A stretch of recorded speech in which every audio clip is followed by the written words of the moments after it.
That's surprising too.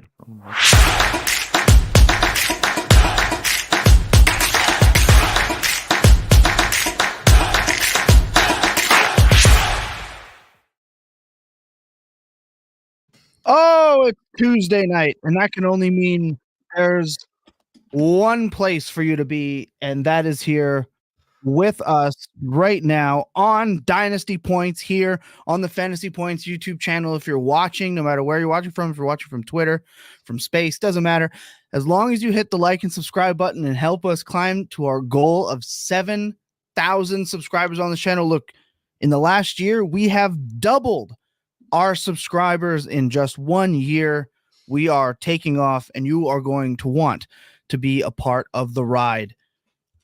Last week's show was unreal, but we have the regular trio with us this week with a ton of burning hot questions being asked around Dynasty circles. Can't wait to get into that. We also have more Discord questions. We are doing this every single week. If you want in and your questions answered, all you have to do is respond when we post that we're ready for them with hashtag Dynasty Points with your questions. It increases your chances of getting your question answered on air. At this stage of the offseason, we don't care if we go a little bit long just to answer all of your questions. We are here for you. I, of course, am your host with the most time on his hands, and my fun fact of the day is that my favorite listening right now on my playlists is to 80-year-old drill rappers from the UK named Pete and Bass, who one of them did work for the Cray twins. So there you go. Fun fact of the day. Nice. I'm Jacob. I'll also stick with music. I went and impulse bought a floor ticket to Pearl Jam last night, and I had probably one of the 10 best nights of my entire life. It was sick. They're like all my dad's age, and they absolutely are still thriving. They played 2.5 hours in their encore. They did a cover of Keep Me in Your Heart by Warren Zevon, and then they also did a cover of Baba O'Reilly, which was totally unexpected, absolutely sick. So shout out to the boys from Pearl Jam. Truly incredible evening. Unreal. Dang. Well, I'm going to ruin our streak of talking about music. My fun fact today is I bought a new car today, so that was a lot of fun. There you go. Yeah, first big purchase for me and the wife. So was it a minivan? Yeah. No, it was not a minivan. It was an SUV. I had to say goodbye, though, to my car of the last 7 years. That had 160,000 miles, and she will be missed. My car's name was Jennifer. This new car's name is Carla. So, yeah. Carla. Nice. I like Carla. We are real creative. Yeah, Andrew Cooper wants to know if it's a Cybertruck or not. Not a Cybertruck. No, not that cool. It's just a Highlander. So, yeah. Yes, and Ern, I am feeling better. My voice is back, which means I will once again be at the helm of the industrial complex and the ad breaks, so we don't miss them all this week. I see some trade questions in here. Absolutely going to hit these. Henry Muto and Raymond Reese, who was actually here early. We are going to get to these at the end. I am literally bookmarking them right now. If you can sit tight or tune back in, obviously we appreciate if you tune through the whole way, but I understand. Same thing with Dean. I see your question. We are going to get into those. But of course, before we can do that, we have to take an industry mandated break. I know. Quick ad read, and we are going to be right back. Look, it's just that simple. It's that quick. It's that seamless. It's not so bad, right? You're still tuning in. Maybe ordered some Raycons in between to hear us a little better. Just whatever it may be. Okay. Hashtag sponsors. Okay. We have, as always, 4 questions lined up that we are going to hit on and hopefully not take 55 minutes to get through just that portion. Don't know how that's going to go, but we're going to absolutely try. And like I said, I will try to find a way to trigger Jacob at some point today. Number 1 question that I have today, and this stems from something personal. This is something that I have seen. This is part of a conversation that I have witnessed, and it made me sick a little bit. But I want to know if quarterbacks are undervalued or illiquid, as you put it, outside of a startup, because we always talk about, you want to acquire in Superflex, of course, is what we play, Superflex, tight end premium, league specific. If you have a question outside of that, I apologize. Try your best to apply this, or ask us a question and we'll try our best to apply it. But trying to acquire these quarterbacks can be a nightmare, but I find trying to sell these quarterbacks to tier sideways is the biggest nightmare. So Jakob, you were hitting on this before we hit the start button. Let's kick this off. I feel like they're a liquid outright. Well, I agree with you about the illiquid part, which was, we had a kind of a discussion pre-show where you were asking about they're undervalued. And I don't think that they're undervalued. I do think they're illiquid. And specifically in this, I'm meaning like the top tier of quarterbacks who are worth, more than a first in most trade markets. And of course, we're always talking about Superflex, to be clear. And the reason I think they're illiquid is just it's a math problem. Everyone needs at least 2 if you're serious about competing in Superflex. Nobody really wants more than 3, and nobody really wants more than 2 that are particularly expensive. You kind of just want your third to be like a Derek Carr type, sit on the bench and come in on a couple of bye weeks. So when everybody sort of wants to have the same quarterback room, everybody is pretty incentivized to mostly stay out of each other's way, right? And in most leagues, most players in your league already have about the number of quarterbacks that they want. Part of the appeal of the elite quarterback is that they're a fairly stable asset compared to other running backs. Well, the part of that stability is that they stay there. Once you have Lamar Jackson, you have Lamar Jackson. You already have one of your quarterbacks filled. You probably will for the entire duration of your dynasty league. So I don't think it's that they're necessarily not valuable. It's just that if you ever end up in a position, and this happens every year in rookie drafts, where you have the quarterback room that you want, or at least you have it allocated the way you want it, and then you're up for your pick in one of your early firsts, and who's the best player on the board? It's a quarterback, and you're like, well, shit, I don't want Caleb Williams. I already have Joe Burrow and CJ Stroud. I don't want to draft Drake May. I already have Lamar Jackson and Kyler Murray, whatever this is. And it's just hard to trade an elite quarterback and not, when you're not looking for one in return, because how many assets is it going to require for you to be, happy moving that elite quarterback with your return you're getting that someone else is willing to give? It's usually quite difficult because either you're going to ask for a bunch of firsts. Not every team has a bunch of firsts just sitting around. Yep. Most teams that have a bunch of firsts probably not looking to trade all their firsts. You have to find someone exactly in the spot where they just finished this rebuild and they're ready to come out of it. That might be one team, right? It might be 0 teams. Or you need someone willing to upend a bunch of their lineup, a bunch of their players, right? And that's not everybody. I'm probably more willing to do that than most, but a lot of people look at it. They don't like to take massive movement, changing things around in their lineup. So it can be scary for people. Yeah, it can. It can be stressful for people. People would rather just put a Band-Aid on it. But the reason why I don't think that they're undervalued is because I think that this also applies in reverse. If you want to go buy an elite quarterback and you're not bringing one to the table yourself, that's equally difficult, right? Now you're going, you put yourself in the other shoes. Now you're scanning through, okay, who has one to sell? That's also probably only 1 or 2 people, right? Most of the people that have these elite quarterbacks, they might only have 1. They probably only have 2. It's very few that they're going to have 3 and they just have 1 perfectly expendable to you, and then you have the assets. So I think it goes both ways.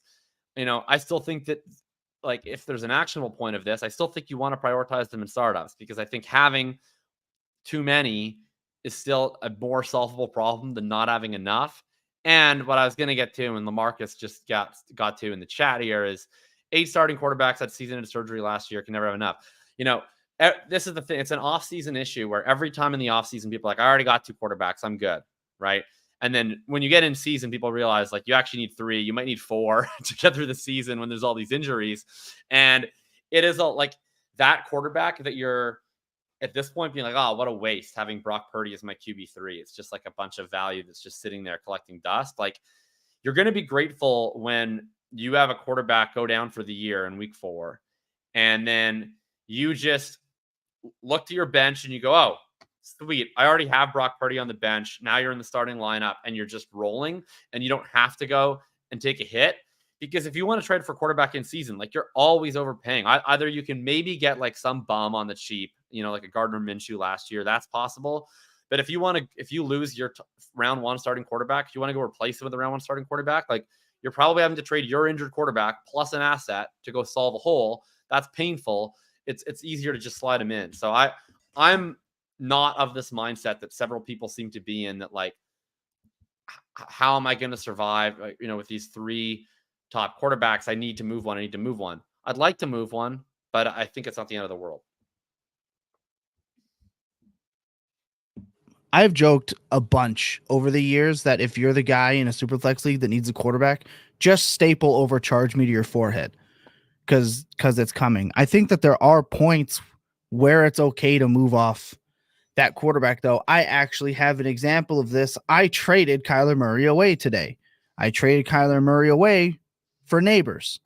This is a team that I ended up having. I have Aaron Rodgers, Will Levis, Brock Purdy, and I believe another quarterback as well. And I had the 106 already. I needed to acquire some wide receivers. I was storing massive value. Wasn't really a big issue for me to move off of one of these quarterbacks to do so. And I am here to tell you that that's okay. You are allowed to do that, because it does get to a point where stacking elite value on one team does and can become a detriment to your roster if you are indeed trying to win games. So it's okay. It is okay to trade away a quarterback for one other asset. Like, that's fine. You do not need to send a 5-for-1, a 4-for-2. It is okay. Lucas? I mean, yeah, there's so few times that you're also just looking to move that elite quarterback. There's so few situations that actually make sense for you, unless your team's just so bad that you have to blow it up. That's whenever we're looking at I only have Josh Allen and nobody else because I took the 101 with him and then tried to compete all in year 1, trade away everything to do it, and then the tires fell off. Mm-hmm. So whenever that's happening, so much of this advice is kind of going out the window. You get what you can, and there's always going to be people willing to pay whatever you need to for them. Yes, it's hard to get first round picks, but getting more players to try to revamp your team, that's something that's possible. I do like the trade that you're mentioning right now, Tom. I think that makes sense. Yes, it's not one of the top 5 quarterbacks right now in Dynasty, but it's still a very good quarterback. At least most people's QB1s or QB2 on just absolutely loaded teams. So yeah, Jacob, I thought you summed it up perfectly. It's so hard whenever you're looking to move top end quarterbacks to find the right blend in a team that's looking to acquire one and has the assets that actually make sense. As we're moving outside of like the consensus top 10 quarterbacks, it does start to become a little easier, not necessarily like perfect, but there are times that you could potentially be finding Will Levises that you don't have to trade a quarterback for in return. And that can potentially start to make sense. Same with your veterans, your Aaron Rodgers, potentially Geno Smiths too, with some of the uncertainty in Seattle. So there are other times that it starts to make more sense. They start to become more liquid just because of how much uncertainty is being baked into their price. But the ones that are like nailed down, the ones that aren't going to be moving from their teams anytime soon, that aren't going to be seeing major changes in their value, those are definitely not really liquid assets. Right. No, it is important. And there are some burning hot questions that we have in here. Who's the QB to own in Seattle? This is still just going to be Geno Smith for me. I think Sam Howell is booty cheap. I'm happy to roster Sam Howell in Dynasty. Like, I always want to be taking shots on quarterback handcuffs generally, but especially quarterback handcuffs with any sort of fantasy upside, and especially with like any semi-plausible path to being a starter on purpose. So I preface all this with saying, like, as much as I am not like part of the Sam Howell fan club, I definitely think he's like very worth rostering and should be someone you're trying to target in trades. I just find him personally aggravating, mostly because he has so many earnest fans who think that he's good. And so that bothers me. So I like just am biased against Sam Howell more than I normally would be a backup quarterback who's inoffensive to me. But yeah, like I would roster. I mean, I would much rather roster Geno Smith because he's going to start week 1. And I think as long as this team is competitive the entire season. No, and it's totally right. We've talked a lot about how, as much as outside of a startup, your Patrick Mahomes should be worth 4 firsts. You're just not getting it. You're not going to get the value that you think you should. So you either have to adjust your value within that league and just accept what ends up being okay to you, or hold. But you can't get mad at it, because it gets to a point when you're like, no one in my league is going to accept my trade. No one's countering with anything of value. It's not even it gets to a point where you're the hindrance, you're the problem, and you have to adjust to your micro from the macro, and all will be well for you. Quick break before we get on to the next bit. I have Jacob? one last point on just picking up on what you said.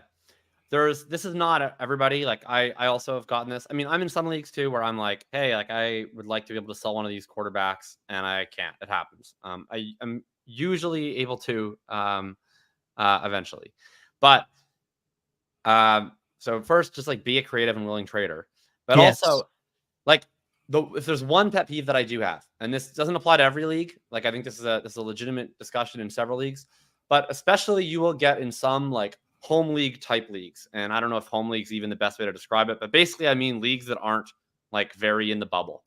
And in those leagues, quarterbacks are usually less valued. In my opinion, they're inefficiently low value. So I think you should be taking advantage of that to draft quarterbacks. That being said, I know a lot of people who, and it doesn't just apply to quarterbacks, it also applies to draft picks sometimes. It can apply to anything, where you end up in a league and you find an inefficiency with this league where they're valuing something too much or they're valuing something too little. And then, so you press that edge, as you should, right? They're not valuing draft picks enough. You trade for a bunch of draft picks. They're valuing quarterbacks too little. You pick a couple quarterbacks early. And then a year later, you find yourself complaining about why, they won't trade for my quarterbacks. They won't trade for my draft picks. Like, you don't get to just assume that once you press whatever edge exists in this league, that everybody will wake up from their coma all of a sudden and decide that they were wrong and you were right. Right? You can't just take for granted that you will bend 11 other human beings to your will. Even if you are right, you still have to participate in a market economy. We play a game with people. So if you have diagnosed, okay, quarterbacks are inefficiently low valued in this league, you want to press it to an extent, but you have to be mindful that that's the economy you're participating in. So don't pay your price for quarterbacks. Try to get the discount on the quarterbacks that are available there, but don't take 5 of them, right? Get the discount on your elite guys, whatever. Then if you think you get way into the late rounds, it's round 15 and Geno Smith is still there. Sure, I'll take him. But like, understand, if you're drafting a QB4, you're drafting a QB4. Don't expect that like that all of a sudden the startup ends and everybody has a completely different perspective on fantasy football. I think that stuff kind of drives me crazy. Yes. You know what? I love that, because immediately after a draft, you always get the guy that will immediately try to trade you an asset and be like, all right, this is a quarterback, bro. And they don't take into account that if that person wanted that player, they had 9 rounds that they could have drafted, and they decided, no, I'm good. So then immediately after the draft, going to that person and not only wanting him at the value that he got it, but the pluses on top is asinine. And if it works for you, I'm happy for you. If you send it to me, I'm not happy with you. I'll put it to you that way. Because we know we're smart enough. We were just in that draft room a minute ago. We know who you got. Jeez Louise. All right, quick break. Be right back.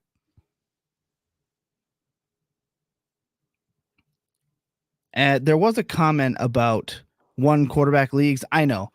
That's why we pitched off the top. Like this is all super flex. So if one QB and you think you can trade a quarterback, you can't. It's too deep right now. It just doesn't matter in the format. But I don't know how to give one quarterback advice. I play in one quarterback dynasty league. I took over an orphan. The orphan already had Josh Allen. My entire knowledge of one quarterback dynasty has been waking up with Josh Allen and never once thinking about the quarterback position for the rest of that dynasty league. He has not gotten injured, and he has always been good. So I've never thought about trading him. I've never thought about trading for another quarterback. I've just been like, sick. I'll play Josh Allen. That's all I need to know. I know. We are super flex, cultists. But if you do or are playing in single quarterback league and you do need some player advice, you let us know. For the most part, the theory that's applied is the same. It's just changing what's the most valuable. Is that receiver or running back at a 1 QB? The theory can still be the same, and can be applied. And if you have questions with that, guess what? You can head to the Fantasy Points Discord where I'm available all the time. I have no life. I am here for you guys all the time. You can get at us. No need to apologize, man. It's all good. It's all good. We all lulls here. But Ben wants to know if we are dropping Rice. So I think this is a good time to reference it. No. We're not gonna drop Rashee Rice. However, we're not gonna be making Palestine jokes in the comments, please. No, we're absolutely not gonna be doing that. Yeah, we're just gonna do this. Also, so let's talk about Rashee, because I know you were in the Bulletproof Discord discussing Rashee Rice today. Yeah. And I saw that you're going down with the ship. So let's talk about it. I am absolutely open to moving Rice. He's becoming that meme where you're like, man, you're getting harder and harder to defend. Like, it's getting harder. You made me take this guy in our co-owned team, and now you're the one that wants out. No, I wanted to take Dell, and you were banging the drum for Rashee Rice. He was 16 points per game down the stretch. How do you not take this man? Oh my God. I know. It's funny. I was pretty low on Rice coming out of the actual season. Like I buy that he's talented. Obviously he had like well over 2 yards per run. I always thought that like the true extent of his talent was a little bit exaggerated. I liked Dell a lot more. I thought that I liked guys like IU could fit a lot more. And there was, some people I thought that were more on the extreme at the other end that were like, I actually like Addison more. I like Flowers more. And then there was, the people that liked him up near the top 10 dynasty wide receivers. I considered myself kind of a centrist on Rashee Rice coming out of the season. At this point, like, yeah, I'm holding, I'm buying, like, sure. Like, I'm not, like, people ask me, like, oh, do you think it's just going to go away then? I don't know. Like, like, we don't know that much about the first case. I mean, we know enough, right? We know that there are a bunch of felony charges. We know that the main issue in terms of the most significant charge is it requires proving a serious bodily injury. That is a subjective view, right? That doesn't just come down to what's on the video. People say there's a video that proves certain things, plus the admission, but serious bodily injury comes down to what's considered a serious bodily injury. That's not going to come down from the video. How these things normally go, the most likely scenario is that this gets pled down in some capacity. The incoming charge, or we don't even know if there is going to be a charge. The incoming investigation for what happened on Monday, we know literally nothing about. All we know is like one tweet that said he's being investigated for an altercation at a bar on Monday morning. Like, I don't know. That could be super significant. It could be totally nothing. Obviously, if you're in the position of already being charged with 8 felonies, you probably shouldn't be putting yourself into position to have anything added to that, because it's just a massive risk profile But I don't know. At this point, like I've been seeing questions saying like, would you rather have a mid-second? And it's just like, no, for me. Like I'm not saying no because I have confidence that he'll like not get suspended for very long or whatever. We know that he's at least good on the football field. And we know he plays in the Chiefs for now. And we know no one's died or anything yet. So my guess is he's going to play football this year. I don't know how many games. I'd be pretty surprised if he like went to jail for a prolonged period of time. And I'd be pretty surprised if he got suspended for the full season. That's just not really stuff that happens if there's not like a fatality. So I'm buying at like the early 2 price point for sure. But yeah, it's a risk. It's a risk reward bet. Totally. As for a buy low and Rice, we always talk about how buy low doesn't really exist. This might be like a rare opportunity where that buy window was open a crack, so people were open to moving him, but it actually might be all the way open. I think you can kind of buy low, really, but low. Worthy is getting pumped up as well. You certainly can in some spots, yeah. Right. It is possible. It is likely going to cost you. I know some people are still out there asking for a late 1. I know that I have seen some early 202 to 205s being tossed out. What do you? I know you said that you are happy to buy. I want to know what you guys are both comfortable buying for and what you would actually sell for at this point, for anyone wondering. So right now, if I were to sell Rice, I'd be looking for a first-round pick. I'm not going to be completely unrealistic. Like anything between 108 and 111, I think is fine. I don't think that there's going to be very many people inside of the top 6 who would be willing to sell that. I still don't think that whenever they have the choice between potentially Rome Odunze and Rashee Rice, that people are going to be choosing Rashee Rice very many times. But that would be the goal. And if you are holding the bag on Rashee Rice right now, you really don't want to move too much after that. Like I don't foresee his value really dropping any more past this point. Like I honestly don't know what he could do to make it lower. I'm not asking Rashee Rice to go and do anything to continue to lower his value, but it would have to be more extreme circumstances to keep pushing it down. So I don't know. There's going to be some owners out there who see probably a player falling in their rookie drafts in the early second, and then they might feel okay moving Rice to get maybe a Michael Penix Jr. If they're really convinced on Keon Coleman, they might be moving him to get Keon Coleman, or even potentially one of the running backs. So there are definitely times that might start to make sense to move him for like an early second round rookie pick. But anything past that, it's just starting to not make sense for you. Like, what are you expecting from your second round rookie pick? You're not expecting him to necessarily be immediate plug and play in your roster. We already know going into this, or I don't think managers should be expecting Rashee Rice to play during the first at least 6 games of this upcoming season. So he's not going to be on your roster for 6 games, very similar to a second or third round pick. Like the trade-off on what you're getting if you start moving for anything past like a mid-second isn't going to make up for what you're going to be losing in whatever discipline comes Rice's way. Yeah, I just think I'm not selling for that, 112, 201, 202. Like I'm definitely not selling for the 207. So I think you're right. I think I would want a 1, but I just don't think you're going to get it. So you're stuck in a holding pattern. I am comfortable buying anywhere from like 2-3 to 2. Well, anything after 2-3. If I can move 2-3, I'm in. Yeah, 100% I'm in. I would still be paying for that. Yeah, this is the rare circumstance, which I think you're totally justified to have a decent gap between your sell price and your buy price. Like that's normally something that I get animated about as I got upset when people are like, I would buy for this and sell for this. Like I think mostly those two things should be pretty darn close together. The reason for that is just like you want to do exposure management with this bet, right? Like no matter what anyone says, none of us really know this is going to work out.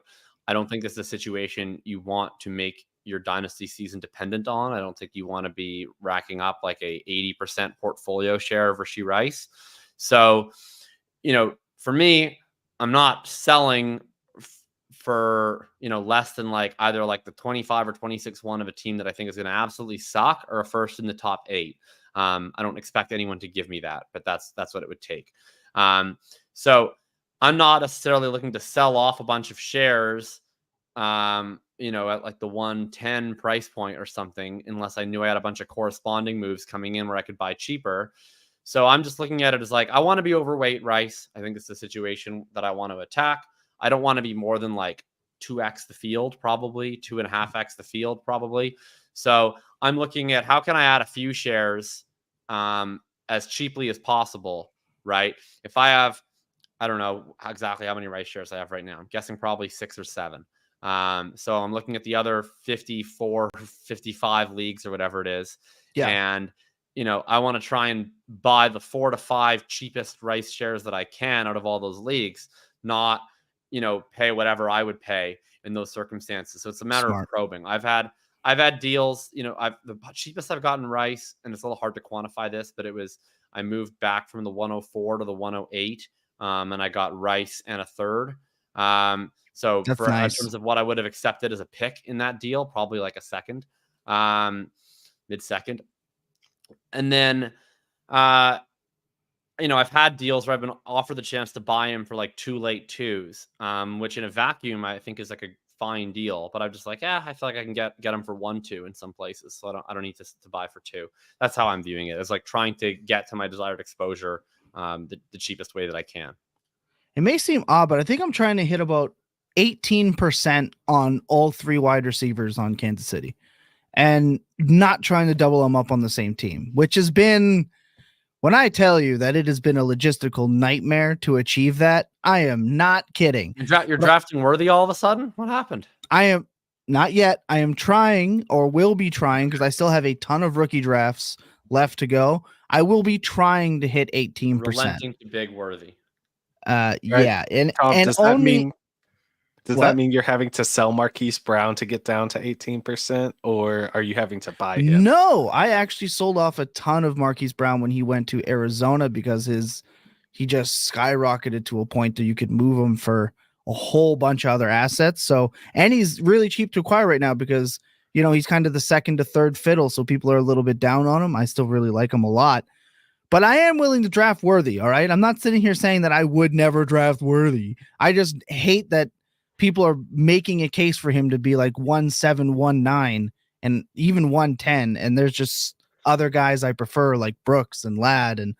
But as I posted on the amateur porn site known as X.com, I did say today that it's getting harder and harder to not draft him just in case. So I am now on a mission to try to get to 15 to 18%. He will be my lowest rostered Kansas City Chiefs wide receiver out of the big 3. That'll be no question. But that's an interesting question. How are you handling all 3? Because obviously you want to try to avoid the double dip if you can, at least in my opinion. How are you handling the big 3? I don't care about double dip. I don't really view that way. I don't mind having all 3 on one team if I get them all at a price point that I want. That doesn't really bother me.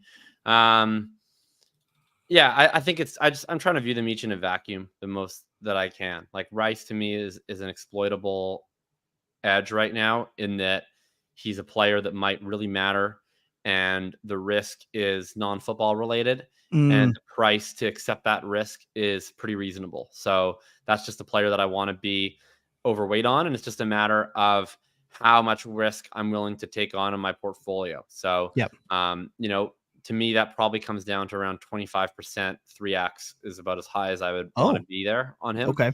But that's about as high as I want to be on any player. Like, I don't really ever want to roster more than 3x the field on a player in Dynasty, or at least any player of significant value. And then Brown, like, I don't know.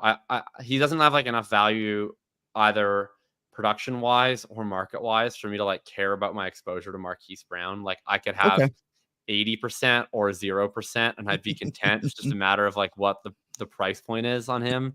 I think he's like probably in the late 2 range for me overall. And Worthy, like, I don't have an exposure cap on him necessarily. It's just that, if you want to draft him, you basically have to take him at the 109. It's very rare he falls below that. Yeah. And he's And that's not my issue. my 109. So I mix him in on occasion. The odds that I actually hit 8% on him are slim to none. Just the math doesn't really work out. Like I don't see how I'm going to get to 1x the field on Worthy without sacrificing players I like more. Agreed. Yeah. Nick, you did kind of miss the Rashee Rice discourse, but you can rewind 15 minutes and then get caught up with the rest of the show after you hit like and subscribe if we didn't tilt you too hard on the hashtag takes there. So let's take a quick minute. When we come back, we'll move on to the next question, kind of hit these a little bit quicker so we can get into the lengthy amount of questions that we ended up having tonight, which we love and appreciate you guys for. Sit tight. Okay, I want to talk about Penix Jr. because he was the meme on draft night. We've seen all the reactions, all the thumbnails on YouTube, right? Where people are, all that corny stuff that we all love. We've seen the memes on Twitter. It's been the laughing stock. It's everything you could possibly think of. So immediately when we talked about it during the live show reactions and the show after that, we said, well, he's got to be at the 2.7. Like, we can't let him get past the 2.7. He might even fall farther than that. Not been the case for me. I have seen him go from the 2.2 to the 2.5 in damn near every single rookie draft that I have been a part of. I myself have found myself taking him at 2.4. I too am also guilty of this. So is he actually a hotter commodity than we expected? I know in one league specifically, there was one gentleman that tried, and I mean tried, wave after wave, just like the ocean beating down on a rock face, just slowly trying to erode away my Michael Penix Jr. from my hands. Did not happen, but I have experienced a way higher pursuit of Penix Jr. than I would have expected, and I am actually very happy to acquire more shares. Benji, Groupthink Casuals are roasting Penix Jr. pick, thought it was brilliant. I think the pick by the Falcons was horrendous. I think that is a horrendous decision. That I understand why they did it. I think the pick was horrific. However, that doesn't mean that you have to avoid him in your dynasty superflex rookie drafts. And I am not. I am storing that value on my taxi squad. So let's talk Penix Jr. Lucas, what have you seen? And this is purely just going to be based on what we have experienced to this point. Often we don't like sitting here going, well, in my league, because, we make fun of people that do that stuff quite often in their hashtag takes. But in your current experience, how has the Penix Jr. field played out for you? So I have unfortunately not actually completed a rookie draft yet. So yeah, I know. And Benji, join some more leagues. Yes, I know. Enjoy your life, talking brother. about wanting to diversify your portfolio. I'm the poor schmuck who has like $1,000 in a Charles Schwab account, and I'm over here just playing around with it, saying, "What can I actually afford to even buy a share of?" And to me, it's I don't know. Sorry, Thomas, but like to me with Michael Penix, it's so tough where if you get to your pick in the beginning of the second round, because he's definitely going to be there. Like that's almost a guaranteed thing. If you're at 201, Michael Penix Jr. is going to be listed as the top available player in sleeper. And you still see, though, sometimes in some crazy leagues, you might see Jonathan Brooks there. Definitely smashing Brooks over him. You're going to be seeing Trey Benson there. And just with the way that running backs are valued, it's really tough to take Penix over Trey Benson. And then you're seeing the names like Ladd McConkey, Ricky Pearsall, Keon Coleman, all in there. You have to actually have a strong opinion on any of them. And then you're going to take them over Michael Penix. It just starts making it to where he's making this little fall down the board. And yes, I agree that at 201, he should be a pretty easy pick to make. But gosh, whenever you actually have to force yourself to press that button, it becomes so much more difficult knowing that, yes, he's going to retain value. Like there's been many studies on this. He's going to retain value. It just happened. But you just can't use that value to score points for your team. And that sucks. But if you're the right team, if you have the right setup to where you're not trying to compete this year, you understand this, then this should be the absolute easiest pick of the second round. Smash that pick, save your future first that people are going to start offering you, and either take that and move on, have a fun day, or wait another year and still get that next future first. Jacob, I see you have some facial reactions to what I'm saying. I don't think that these future firsts are just going to be coming out of the woodwork for Michael Penix. I don't think they already are. I've personally experienced this. This is what triggered this question being on the show sheet itself. It is already happening. Right, but I mean, I'm not a fan of the anecdotal, like this guy offered me this. Like there's always some person who offers something for someone. Like the idea that his value is going to increase substantially this year. Like the idea that you're just, putting it in the bank and getting an 8% return or whatever. I don't think that's true. I don't think that's generally what we saw when we've had quarterbacks that end up stuck in this environment. Like it tends to be kind of out of sight, out of mind. And then, the things that would really change Penix's value is how does Kirk Cousins play? If he plays poorly, Penix value goes up. If he plays well, I think it goes down. If Penix gets in a game at all this year, then that's going to have obviously a big effect on his value in terms of whether it goes up or down. I don't know that the market is actually sharp enough to say well, we were factoring in Penix at this price based on sitting. So once some of that time is burnt off, now his expected value accrues 5%. I just don't know that the market actually acts that rationally. I think that Penix's value has been fine. I think he goes pretty much exactly where I have him ranked right now, which is the 204. I thought he might slide more. I think that he's not a fun pick to make in your rookie drafts, right? Especially if you only have 1 or 2 picks in the first few rounds. You want to get your new toy out and play with it, right? If you're, and you can't really do that with Penix. It's a much more fun pick to be oh, I'll take Ricky Pearsall and then I get to watch week 1 and see how my new rookie looks on the team compared to I'll take this quarterback, put him on the taxi squad for 2 years. It's not a good experience.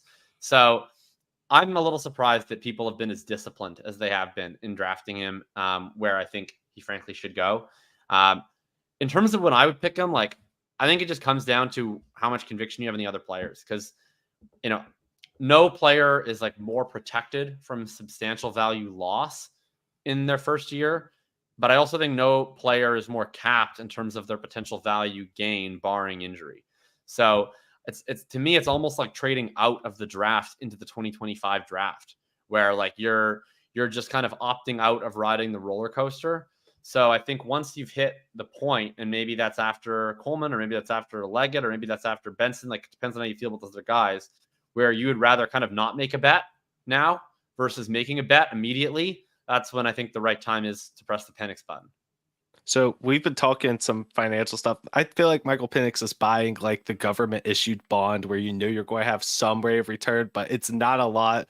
Maybe he'll keep up with inflation. It just depends on what percentage interest they are mandating for it. But we have, over the last 6-7 years, we have a long history of rookie quarterbacks maintaining value no matter what. Well, Jordan Love didn't play, and he gained value after his first season. He dropped a ton of value. No, he did. I have the numbers right here. Bring the numbers because they're wrong. I've had this chart. He gained 4 positions. He gained 4 positions worth of value. If you're just looking at quarterbacks, he went up by 4 quarterbacks after his rookie season. I did it for all rookies. I did for every single rookie that's out there. I have a very long look at this. Well, you're wrong about the Love thing. This is verifiably not true. This maybe it's true about the quarterback rankings, but I'm pulling up his overall chart right now, except I'm getting spawned by Google ads that won't let me click any fucking buttons.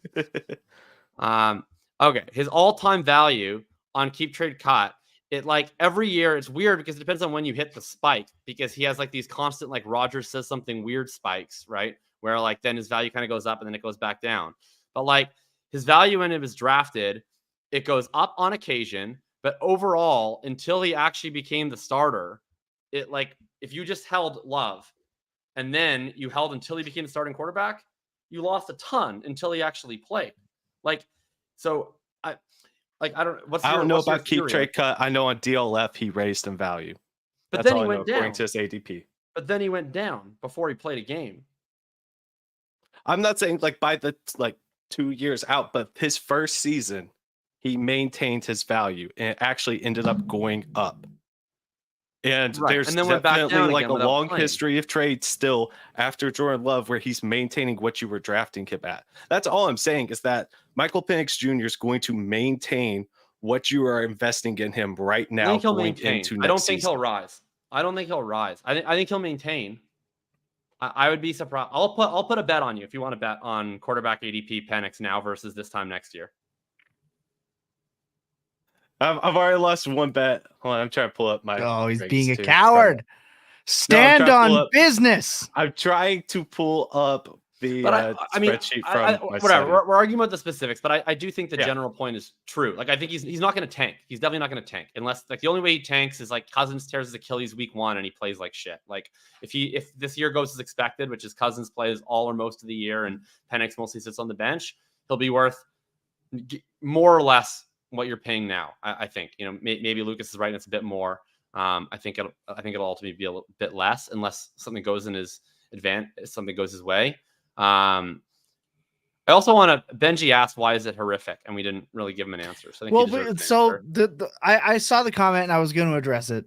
It's because I don't want to spend 45 minutes discussing this Penix thing more than we have. I think it's a simple answer. My view is a bad pick because they paid a ton to Kirk Cousins, and those two decisions, drafting a quarterback at 8 and paying Kirk Cousins, those two decisions can't both be good. One can be good or the other can be bad, but I don't think you can justify both of them. And then I also just think they picked the wrong quarterback. And Correct. This opinion is like way more subjective and it will not be proven to be correct or incorrect for probably several years. But I think JJ McCarthy is substantially better than Michael Penix is. And if they had picked JJ McCarthy, I would be defending the pick. And it's also very possible that 4 years from now, it turns out that Michael Penix is way better than JJ McCarthy. I think that we're still allowed to have opinions on it at the time, but they'll have a chance to be justified in that. Yeah, I just think it was bad because the reasoning, it worked for the Packers. It was still a bad pick for the Packers at the time, in my opinion, seeing as what they got out of Aaron Rodgers for the next 2 years. Imagining him with any help would have been more beneficial to that team, in my opinion, in the moment. I think they got hilariously bailed out by how good Jordan Love was on the field for them this year. And the Falcons trying to replicate that. There's a big difference between pick 26 and pick 8. There is a massive difference in that, in my opinion. I should also note on Love too, his value coming in. I think we've just gotten smarter as a community. Maybe Lucas will contradict me with the DLF because this is purely off of my memory and maybe my drafts were outliers. I recall that in most drafts that I did that year, Love was going in like the late 2 and Hurts was going in like the early 3 in terms of the quarterbacks that were being drafted as backups. And we've just gotten like way better as a community in terms of the starting position. So I think Penix has I think he'll have a harder time maybe rising or maintaining based on starting a little higher. But I also think that's correct. Like if Penix was going at the 2-3 turn this year, I think that would be like just an absolute smash. Yep, agreed. That's a good breakdown. You're right. It wasn't 45 minutes. Gonna take a quick second. We come back. We're gonna quickly hit Lloyd and then hit these mailbag questions. Sit tight. Okay, Jacob, one kind of surprise thing today that I didn't expect for us to be discussing is that I am probably the most overweight so far these rookie drafts on Marshawn Lloyd. You have not drafted him once. So let's talk about it.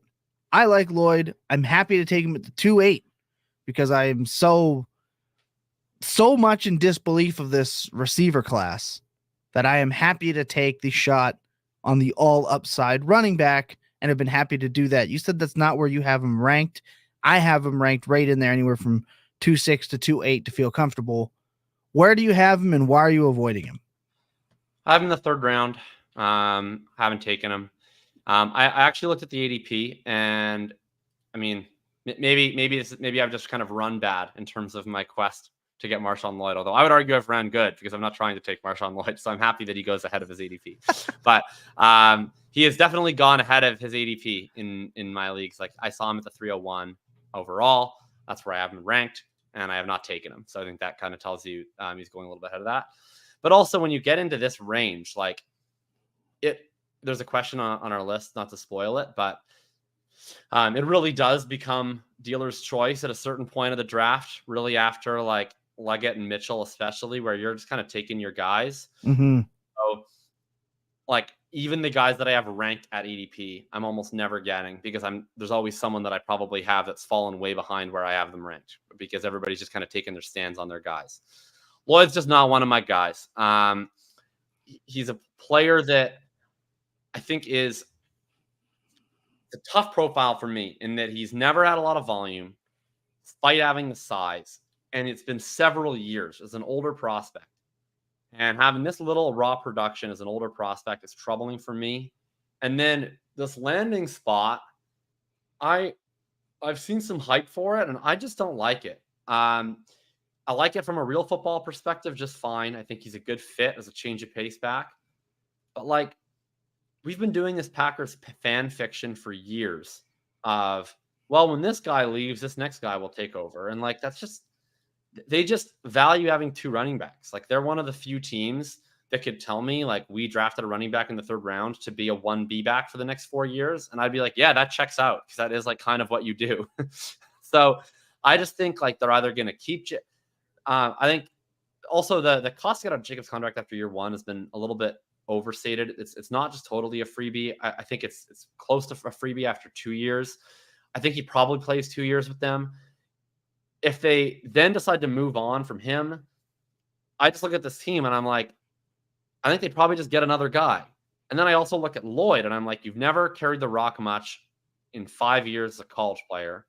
You're probably not going to carry the rock that much your first couple years as an NFL player. This isn't the type of profile that I just expect a team, especially a team that values running back so highly, like the Packers do, to then just be like, you're our guy now. You're getting 270 touches. It's a hard sell. So there's just another guy really is the same position that I just like a lot more in Jalen Wright, who's the guy that I've been targeting. And it's a similar archetype.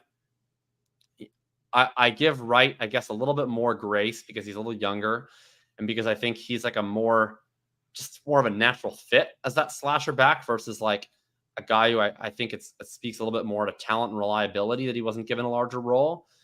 And then if you want to be a limited touch slasher back, Miami is just the absolute dream landing spot to do it, where it lands in this place where like, I don't even have to worry about, will he ever get 20 touches? Like all I need is him to at some point get like 12 to 15 touches and I can potentially view him as startable. So most of the time that I'm up, if Lloyd's still on the board, usually Wright is too, and I'm always clicking Wright. And then the other guy that I'm usually clicking in this range is Jermaine Burton. And I have enough conviction on Wright over Lloyd that I'm not splitting them. I'm just taking Wright over him every single time. So if I'm going to take any Lloyds, it's going to have to come when Wright's off the board. It's going to have to, well, it's not going to have to come when Burton's. I was drafting like an absurd amount of Jermaine Burton in a few early drafts to where I've like stopped myself from drafting. You do not need any more. I'm like, I don't know if I'm 80% Jermaine Burton, but like Ryan Heath has done some great work outlining the Josh Jacobs downfall in efficiency and workload and how that's carried over, and then running backs changing teams and how that's affected them.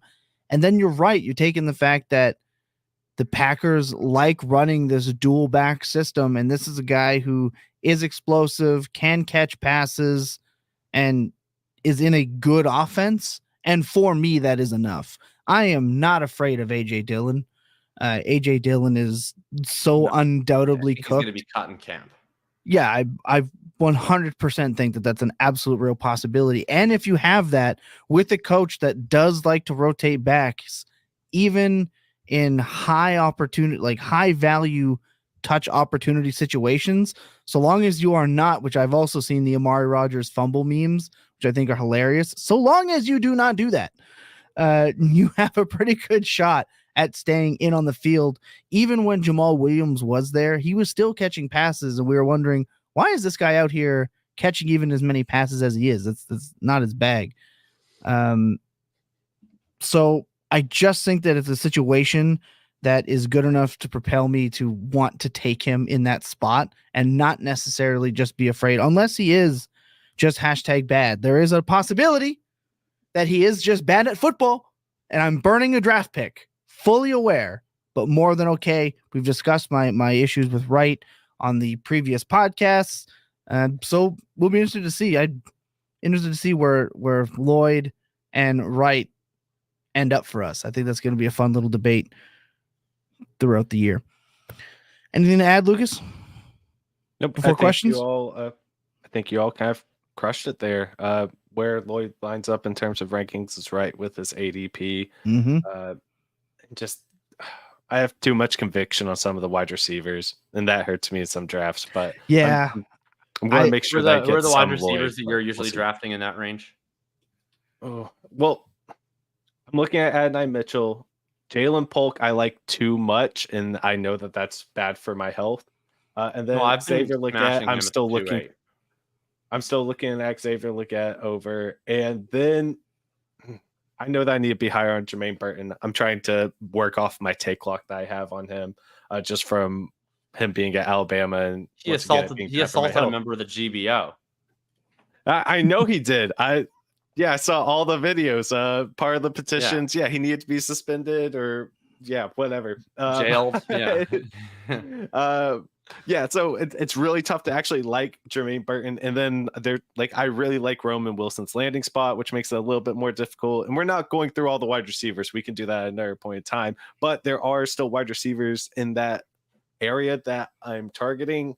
I think trying to be more realistic, Jalen Polk, I think, has the highest ceiling that I would be willing to take over him. I know I didn't phrase that right, but I do think like Jalen Polk has legit. He's going to be, he can be the wide receiver 1 on that team. In the first season, and so I need to be drafting more Marshawn Lloyd over some of those other wide receivers. But sometimes it's just tough. Why don't we just go straight into that question? Because there's one that's like almost perfectly related to this, and we're already basically on it. There was one of the questions submitted was, in a basic 12-team league, we're seeing a flattening happening right around after Benson. And then he said it feels like people are playing chicken with the next handful of names, and he lists kind of all these guys we've been talking about. Yes, that's because the late first quality of player extends into the second in a deep class. I don't think so on the last part. I think this is just kind of generally what happens in rookie drafts most years, which is we see a few set tiers early, and then eventually you just reach a point where it becomes mayhem. And I would extend it a little bit further than what he did. Like, I would say it's, in some order, we get like the Coleman, Benson, Penix, and the 2 last picks of the first round, Pearsall and Leggett, and then Mitchell will sometimes go ahead of those guys. But you get in through like Leggett and Pearsall and Mitchell through the 207. Maybe one of those guys sneaks there, but that's usually seems to be where we're at going into the 208, and that's when shit goes totally berserk to me, where people are just doing what they want, right? Like we get Polk sometimes, it's Corum sometimes, it's Wright, it's Wilson, it's sometimes Burton. You'll see Sanat in there, and sometimes people will sneak in other guys. Like I haven't really been diversifying it, to be honest. I might do it later in drafts. To this point, I've just been like of the attitude where I personally like 3 of them, and I only take 3 of them. So like I draft Polk, I draft Burton, and I draft Wright. And I have not drafted Lloyd. I've not drafted Roman Wilson. I've drafted Sanat a couple times. Haven't drafted Corum yet either. Yeah, none for myself either. I just think that with the wide receivers, my big issue is that I think that some of these other guys that go a little bit later have, in my opinion, like just as good a shot to be anything, like McCaffrey into the 4th round. Like I'm okay just tapping running back. Value.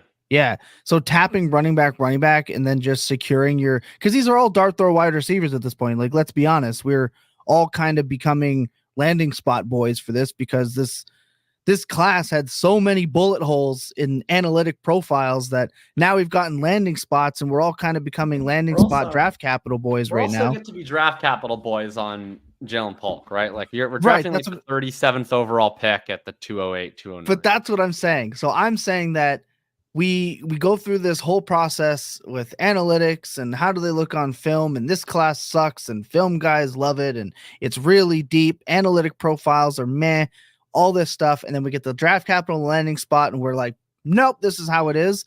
I'm willing to take a shot on McCaffrey though. Like I'm willing to take a shot on that guy and some other wide receivers that are a little bit lower because they all realistically kind of have the same shot to succeed if you go historically for draft capital in these profiles. So that's why I'm more okay passing on the Roman Wilsons. McMillan, I really like too. McMillan is another guy I'm drafting quite McMillan, a bit of. I mean, I've been landing spot pilled on him where it's like once we're into the guys where they're unlikely to hit in the first place, right? Yeah. Based on kind of where they're drafted. Like I agree. I like McMillan's profile a little better. I don't think it's like a great ceiling profile. I think it's like kind of the theory was it's like kind of just a you can play profile. And yeah, like I got into a discussion with someone in the Discord the other day where they're asking me why I liked Baker more than McMillan now because I had McMillan ranked ahead of him pre-draft. He gets drafted ahead of him pre-draft. Shouldn't I like McMillan more? And I do still like McMillan a little more as a player, but it's like the edges at this point and the certainty in those edges really decline. Like once I'm past my top at each position, me liking a guy a little more just matters so little. And the draft capital is like, okay, one went in day 2, one went in day 3. They went 10 picks apart. Exactly. So yeah. That's an argument. That's a free argument for the Troy Franklin stands, by the way, if they want to use that one. That's a one-time donation to the Franklin Fund. But so I just look at Baker and I'm like, hey, I want to bet on Drake May. I'm betting on him anyway. So you mentioned being above the market on the Kansas City wide receivers. I want to be like 30% on all of the Patriots wide receivers because it's so wide open. It's so wide open, and I want to draft Polk, but as soon as I don't have Polk, I don't know him shit. I can assume that he sucks. He probably does suck. So then it's one of those things where it's like if I'm drafting Polk, I can be like he's got the draft capital. He's the guy they want to be their number one guy. And then if I don't have Polk, I'm like, oh, Baker has nobody to beat out, And then I don't have either of them, and I'm like, I want Pop Douglas. There you go. So you're saying nobody to beat out. So I want all of the above, Pop and Baker and Polk. Baker's probably the one I've drafted the most. Interesting. I've been just hammering him in the 3rd round. Yeah, he's a 0 for me. He's gonna be a 0 for me as well. But that's why I think it's a great question to ask, especially with how we've been talking about it. But that's kind of why I'm okay hammering these running backs and just taking some of these other wide receivers instead, because I'm just not convinced at all. Let's talk about this question here. Oh, sorry, go ahead. I was just going to say, like, once you get about 18 picks in, that's whenever I think it really flattens out until you're getting really deep into the 3rd round. Yeah. And I said it on the show with John Hansen, whenever we were doing a mock draft, I think that it's kind of important here to be early on the next tier of running backs. And it's okay to be a little bit late on this tier of wide receivers. So when you have multiple picks throughout there, and there's enough wide receivers you can get conviction on to be drafting.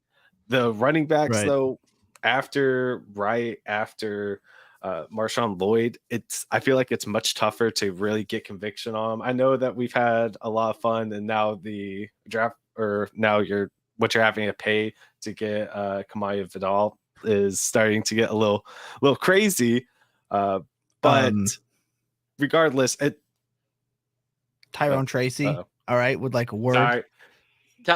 Tyrone Tracy is such a cheat code still in certain leagues because they still haven't given him an ADP in sleeper. It's like literally like a computer glitch is responsible for Tyrone Tracy's being a full round of ADP lower than it should be. And it's so annoying because like I've been in like 12 to 15 rookie drafts at once. And every time I log in, I have to be like, is this one of the ones that I already put Tyrone Tracy in the queue, or like, is he already gone? Like, you're just searching to see because it's literally like, who is the person who remembers first that they have to scroll years down their list to go find Tyrone Tracy. It's a fun little side quest in every rookie draft to monitor. Yeah, it's been really annoying watching, like being one of the first people on him, and then now watching every single major platform just hype him up, and now people are like trading up to get him in the early third, and I'm crying every time I see it. That's what you get when your sleeper gets a good landing spot. I know. And then Garendo was right there, and then he picks number 49 and just completely ruins all hope. Look, I mean, I'll say this for Garendo. I don't like Garendo, but if I just pretended that I did, like, he's undervalued to me in that he gets a really fun landing spot. I know that he's not going to usurp Christian McCaffrey, but the path to him being the 2 is wide open. And, Christian McCaffrey is like 2 years away from everybody saying you can't draft him under any circumstances because he's made of glass.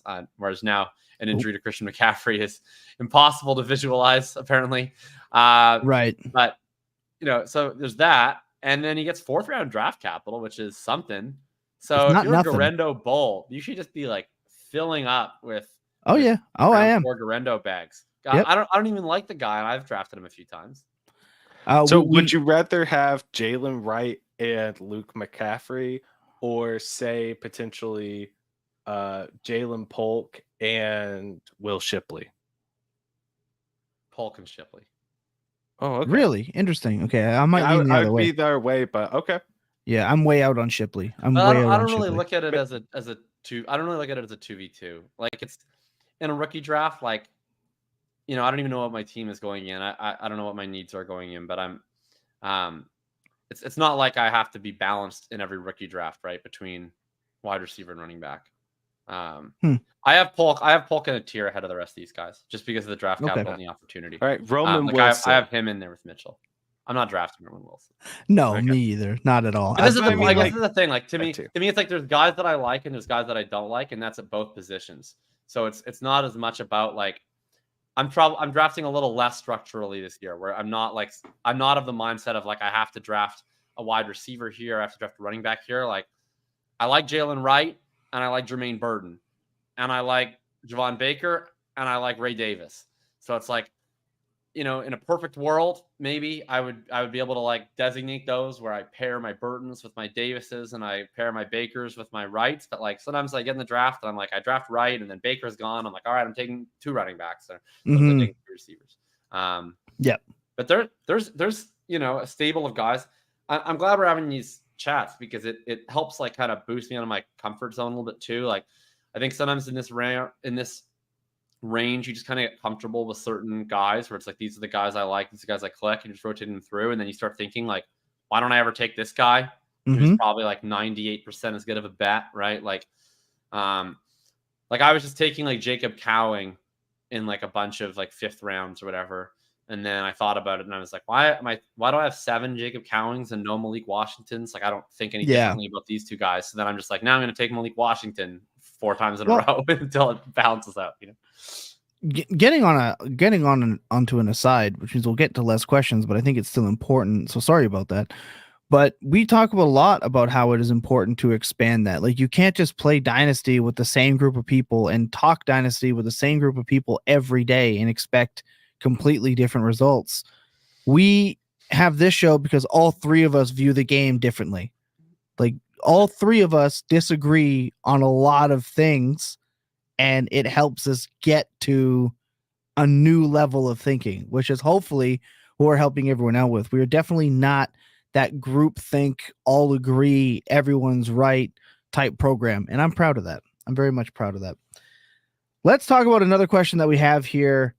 What percent, I don't think we answered this yet. What percent exposure, Jesus, I can't read, to Vidal We'll get there. Before we back off the current rise in ADP, hashtag Dynasty Points. Where is it for you? Well, his ADP is a lie because his ADP is at the 402, and I can't remember the last time I saw him last to the fourth round in the league. If I could draft them at the 402 in every single league, 100% exposure would be my ideal exposure. In real world, like there's the three guys that I want to draft in every third round are Vidal, Davis, Baker. Those are the three flag plants that I have. And I usually don't have 3 third-round picks. So right. And Tracy would be the fourth horseman of that yeah. group. But sometimes you can get him in the fourth because of the sleeper glitch. So I don't know. Like just realistically, I'd like to have 100% Kimaini Vidal, but I won't. So I'm hoping to at least get 20.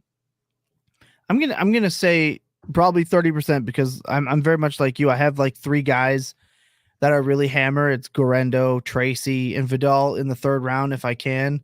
I will actually try to trade back into the third round if I can right now because I'm convinced. I did this with Eric Gray, where I ended up with like 40% rostership of him, and if he died, he died.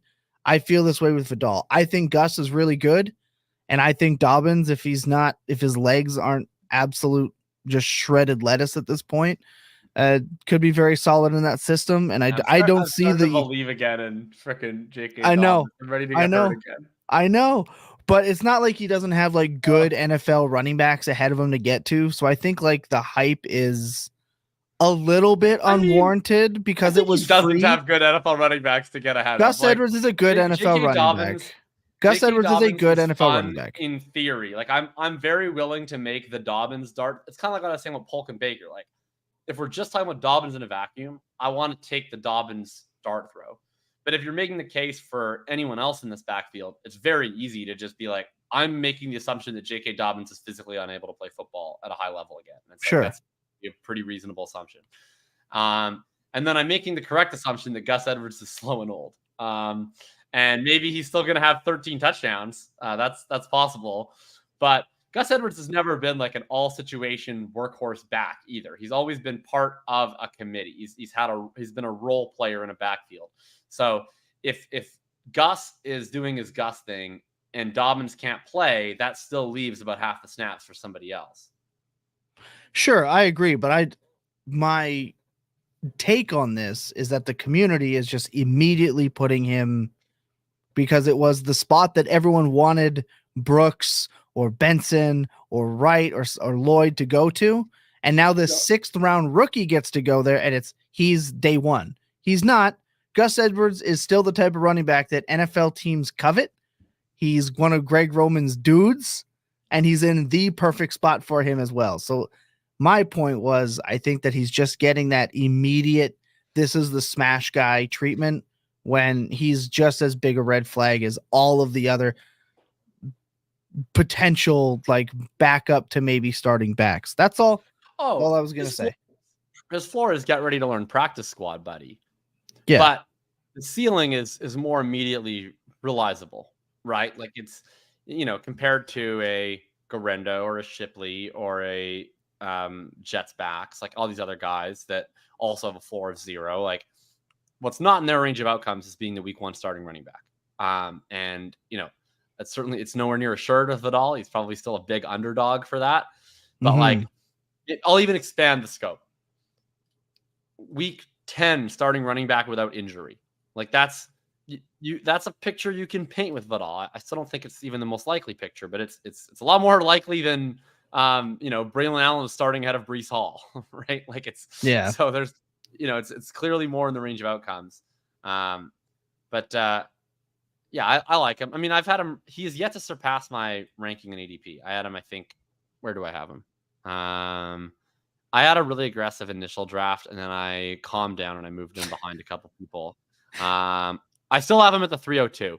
So, which I think is actually not true. It's true that that's my ranking, but I think I've been lying to the people because I do prefer Javon Baker, and I have him ranked one spot behind. Again, we once again find out on air Jacob is fraudulent. It's becoming more and more frequent with you, Jacob. I'm getting concerned for you and the people and how they react. Might not be. You have to do here's the thing. You make these rankings, and then you start drafting, and then you get on the clock and go, who do I want? Yeah. No, it's true. So It's good to be open like that. And Brian put in the comments, he said he might have rephrased as what's too high to draft him. I think second round. Yeah, I think that after Marshawn Lloyd, who's the RB5 according to Dynasty Data Labs and ADP right now, then you can make an argument he should be RB6. I definitely believe it over guys like Bucky Irving, Ray Davis, Braylon Allen, that you can make that a very legitimate argument. And then it's just, what do I have to do to secure him if he is my RB6?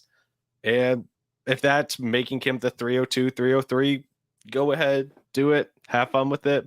It's not necessarily going to be a move that I'm making very often, but that's not too high, especially with the way that this draft class has kind of panned out, especially with also just the enormous depth of wide receivers too.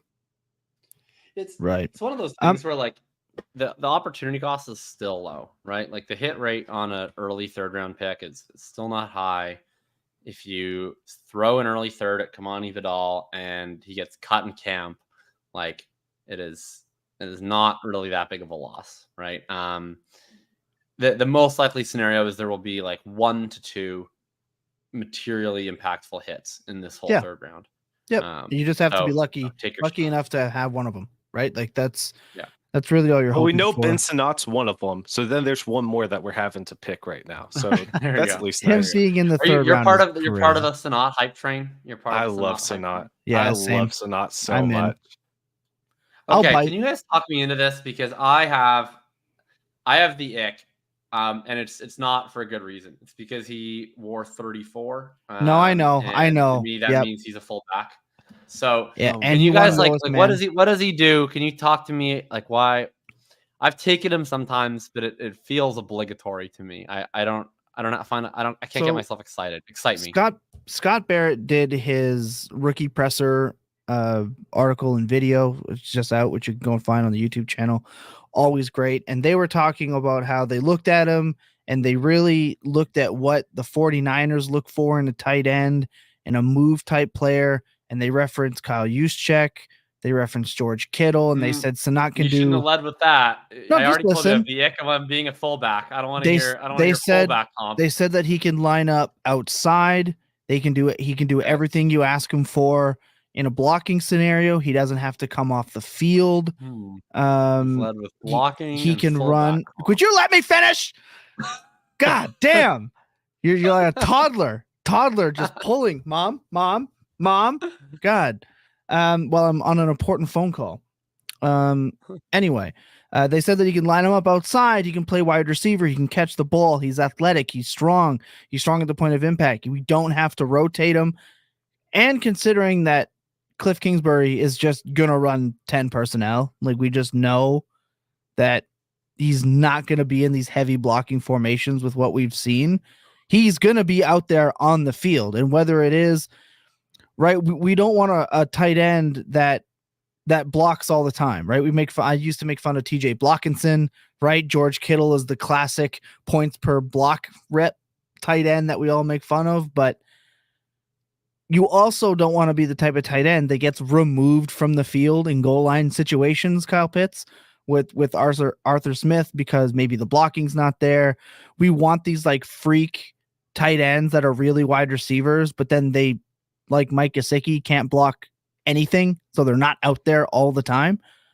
I don't think that's a problem with him. And he is crazy athletic. They used him down the field as well.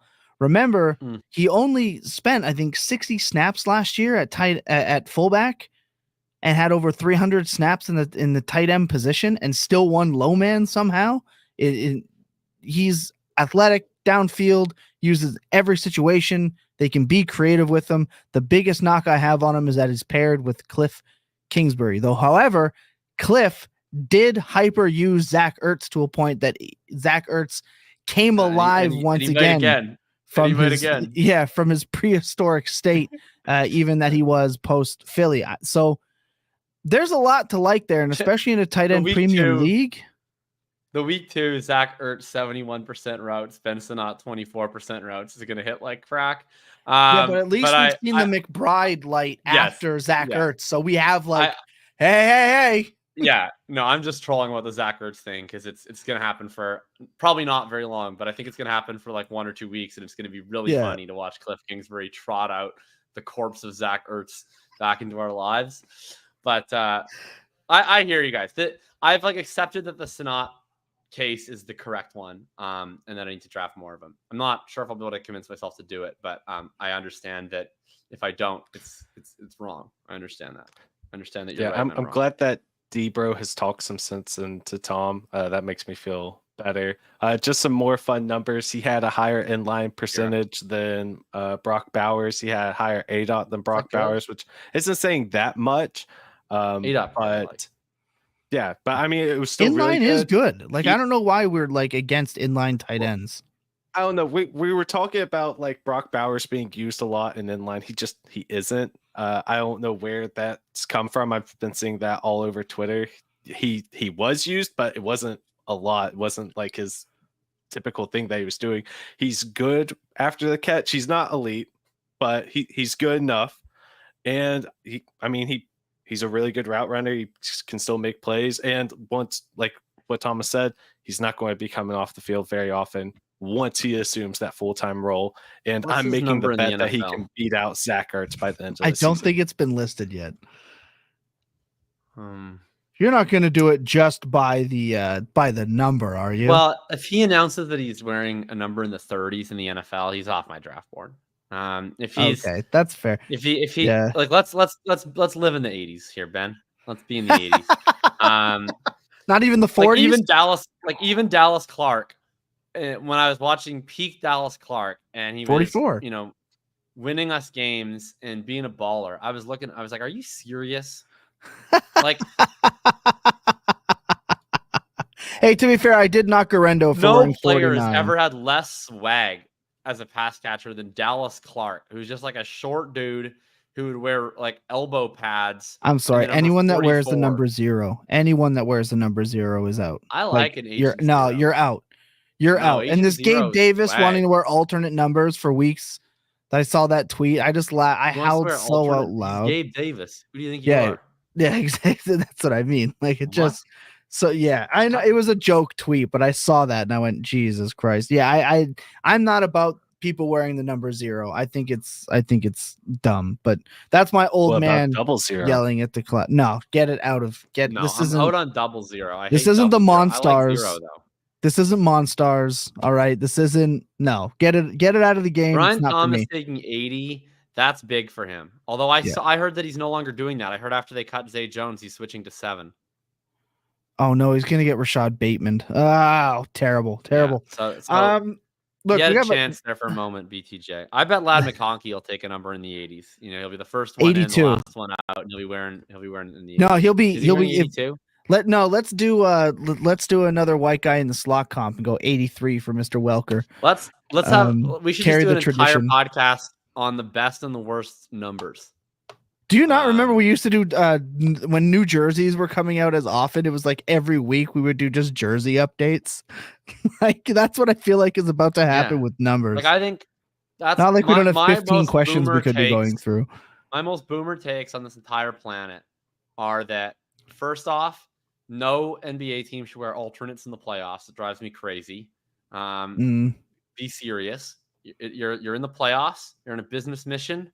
Wear white at home and colored on the road. That's what teams do in the NBA. No alternates, please. And then I think that wide receivers should wear numbers in the 80s. I'm not against them expressing their rights to wear alternative numbers.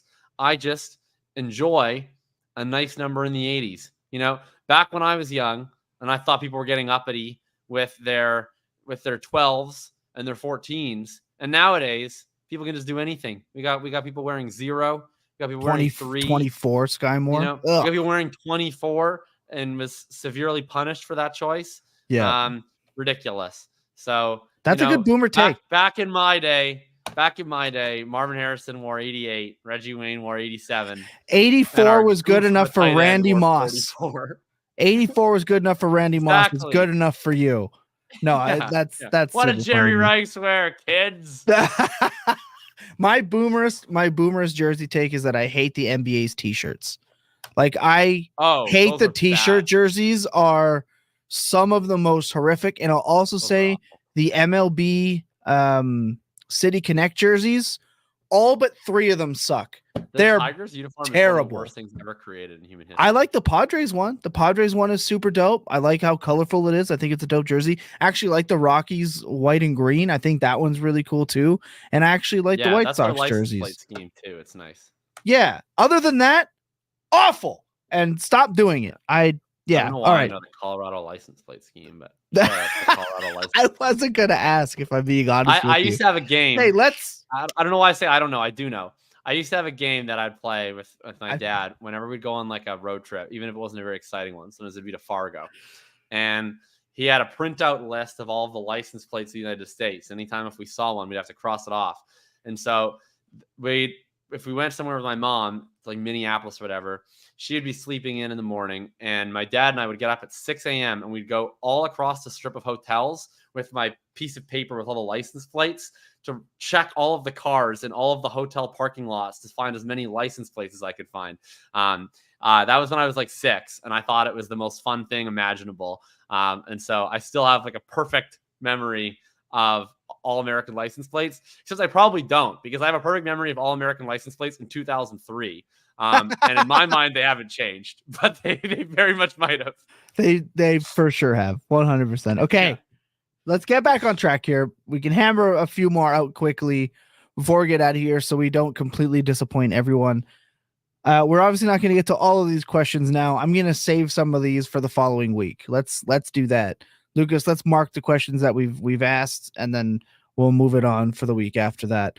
Let's start by this one. Curious, I know we talk about this every year. We kind of do a segment about this every year. I feel this is a good time to kind of hit on it a little quickly, and then we can do a full episode on it a little bit later with a guest. But I'm curious, what is y'all's, shout out to someone else that used y'all, I'm also a y'aller, y'all's biggest rookie misses were, and how you changed your process because of it. And I'm going to mention that we can't all say Sky Moore. That is always my go-to. I feel like that was like a big, and a friend of mine, Alex, mentioned that like he feels like a lot of new fantasy players were around the year or two leading up to Sky Moore being drafted. So he feels like that's a lot of the new influx of fantasy analysts and players. Like, big mistake. I get that. I will say for me, 100% was Chris Olave. That is one for me. I was just out on him, late declare, threw everything else out the window. Chris Olave, to me, was the player that, and I might be a little bit right on that, as he's teetering right on nesting doll territory, but it did, in fact, change how I look at late declares. Even before the NIL stuff really hit, it really started to change my wide receiver scouting process and how I applied some data. I missed all the Olave I have came a year or two after him being in the league. I had 0 in rookie drafts because every time I was just like, nope, I'm out, late declare, boom, and I moved on. And it cost me. It cost me big. I lost a load on that. I can wear that big fat L on my chest. But at this point now, I'm almost hoping he stays in nesting doll territory so I can somehow take a W for that 4 years later. Anyone else? Who's next? I'll go. I think my biggest probably Keyshawn Vaughn. That one. That's a nice that one hurt. Yeah. That one still stings a little bit. But you move on. I think it's definitely still something I'm always fighting is the take lock from the film. Yes, film, just like numbers, can really lie to you from time to time. And Yeah, so can fantasy analysts as well. I know how excited we all were getting with the landing spot. We thought that was the best possible thing for Keyshawn Vaughn going to Tampa Bay. The ability to use this wide, diverse skill set that he had, but he wasn't really particularly great at any of them, but he could do all of them. Yeah. It's really is for me just constantly fighting that first initial thought that I have on a player and trying to actually expand upon it, provide more context to what makes this a player that I should actually like. Like, will what I'm seeing back this up? This year, we'll see. I think Keon Coleman might end up burning me. It's going to be really sad. I'll have a brief little funeral over in the corner over here, and we'll be fine. We'll move on from it. But it really is just fighting that take lock. That's something I'm always working into my process. And I call it Devy take lock. So there you go. Of course, film can lie to you, though, right? You're going to have 8 film guys all sit in a room, watch the same film, and watch how many of them agree on something, right? Like it's just how it is. Totally, you're right. It can lie to you depending on what you're looking at, right? That's why we don't claim to be scouts. Sky's like easily the real answer here, and like the biggest L that was impactful to kind of changing my perspective on things. But with him excluded from the mix, I would say it's like a smaller scale one, but it's a recent one that has definitely made a legitimate change in how I view guys. But Tank Bigsby would be one that comes to mind, and that it's a shift from some of the biggest shift in how I'm viewing this running back class going forward from trying to find sort of the jack of all trades of like, okay, I'm just trying to look for guys who have like some possibility of base competence in all aspects of the fantasy scoring elements of the position versus trying to focus a little bit more on like who is good at a thing, who has a thing that they can do well to get on the field. And so that's probably the one that's kind of reversed a little bit of how I'm looking at that position. No, I like that a lot. I think that's important. You're right. You're trying to find that 3 down back in the late second and into the third round and, maybe blocking some stuff out. I think that's big. And to piggyback off Lucas, the biggest L for me, Vaughn and then Jefferson, right? Obviously, Vaughn had a higher ADP than Jefferson his rookie year. There are situations where I took Javonte Williams over Jamar Chase for the same reasons that Lucas just mentioned. So you want to talk about guys not wanting to air their like biggest whiffs and misses? There's a few of mine, and I wear them. I wear them proudly because it helps us get to where we are now. I'm not afraid of them. You can make fun of me for it in the comment section as long as you leave a comment in the description when you like and subscribe so our families can eat. It's very important. The economy here in Canada, brutal at the grocery stores, let me tell you. Let me tell you. So help us feed our families by liking and subscribing. We've answered this one. Here's one. I like this one here.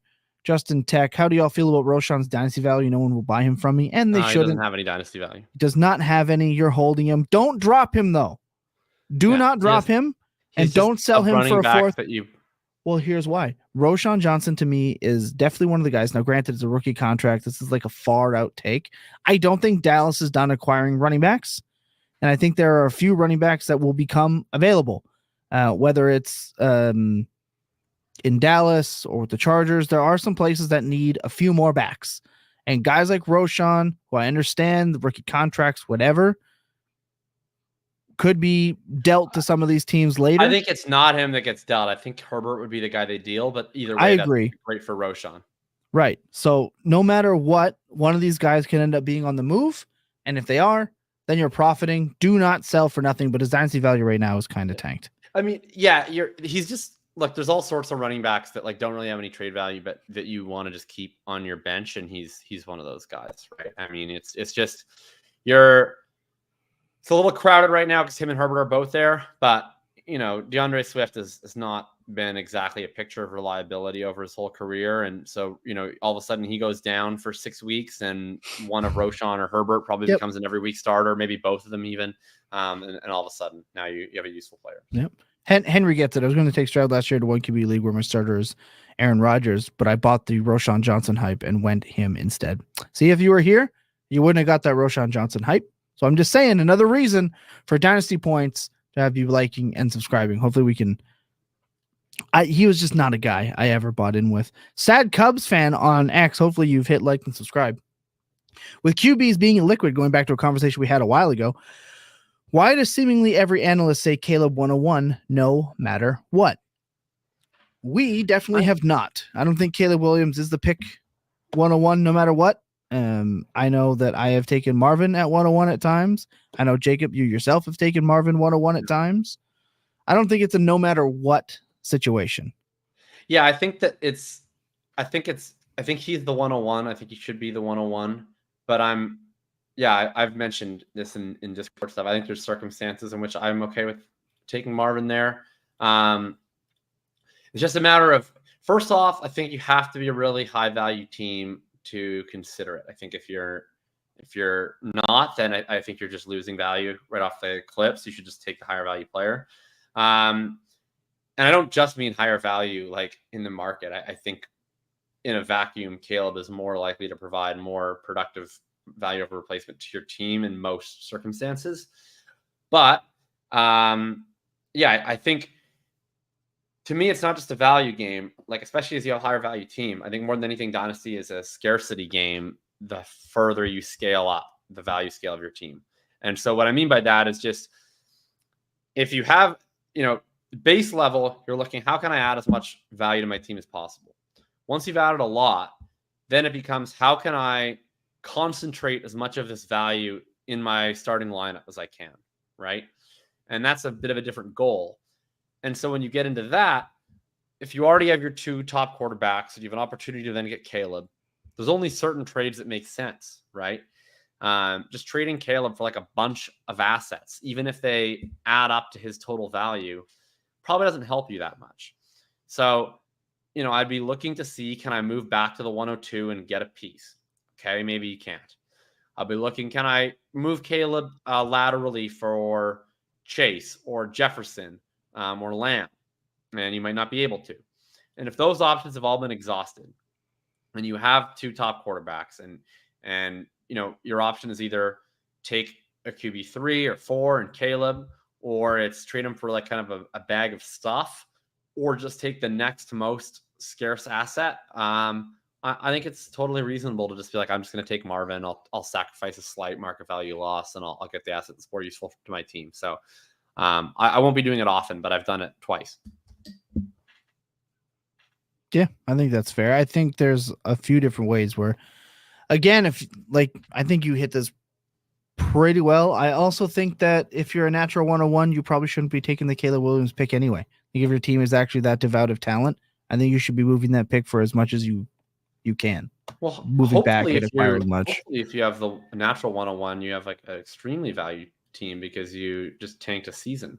I understand it's not always the case, though. I mean, we see a lot of guys who tank the wrong way or tank too far, right? Or they try to play it smart. I'm not going to acquire this year. I'm going to acquire 25 or 26 instead, and they pass on it, but they kept their 101. I just think there's, like I said, a couple scenarios. So there's that. There is that. I don't think it should be a unanimous decision. I didn't want to ignore this question from a last name that I will not even attempt to butcher.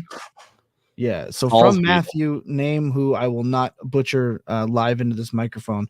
I'm going to go with Saltzwiedel. Matthew Saltzwiedel. That's a pretty good guess, actually.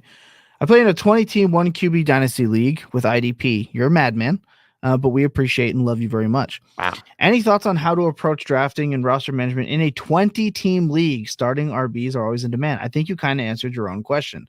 You have to target in your league the position of scarcity.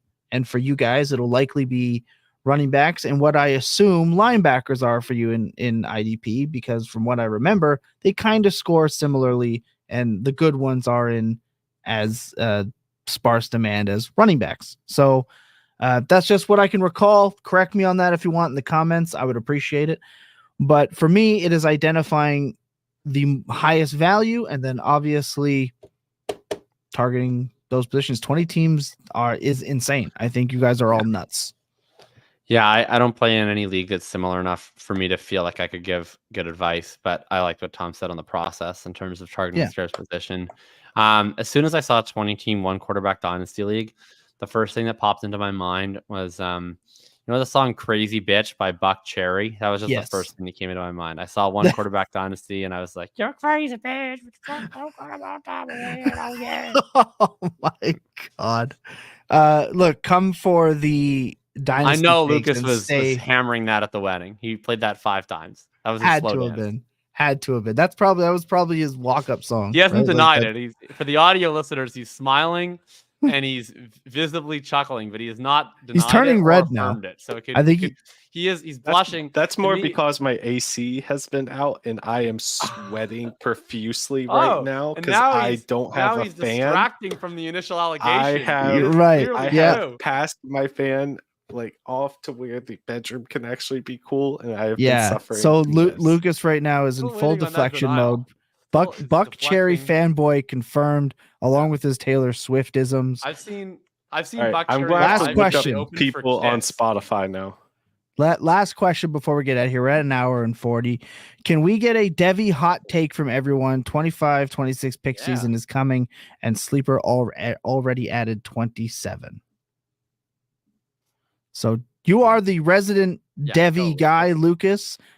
Now is your floor. This question was made for you specifically. So right now the quarterback class next year looks weak as can be, but a name to watch right now, and this is not John Arrington. He would very much approve. But Jackson Dart out of Ole Miss, super cheap buy right now compared to a lot of the other quarterbacks. Connor Wegman's a little too high for me, especially because Carson Beck's going after him too. But Jackson Dart, that's the quarterback name I'm watching right now. All of the other like skill positions though look pretty stacked, except for tight ends, but we'll figure that one out eventually. It's really sad after what we've had recently in terms of this past tight end class, and then now with Brock Bowers.